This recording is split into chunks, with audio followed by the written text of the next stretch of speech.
This is an emergency announcement for those living in the Midlands. Zombies have breached London and have made their way into the cities Birmingham and Coventry. If you are in a 20-mile radius of these cities, evacuate now. It has been estimated by scientists that 2 million people in England have been turned into zombies.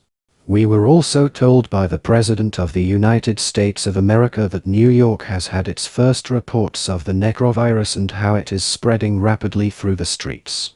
They have also announced that the virus has hit the following cities: New York City, Jersey City, Boston, Philadelphia, Washington, D.C. and Pittsburgh. What you see on your screen are the USA Army. Philadelphia is second most infected area and is currently being bombed to try and contain the virus. That is all from Channel 4. We will now go back to normal programming.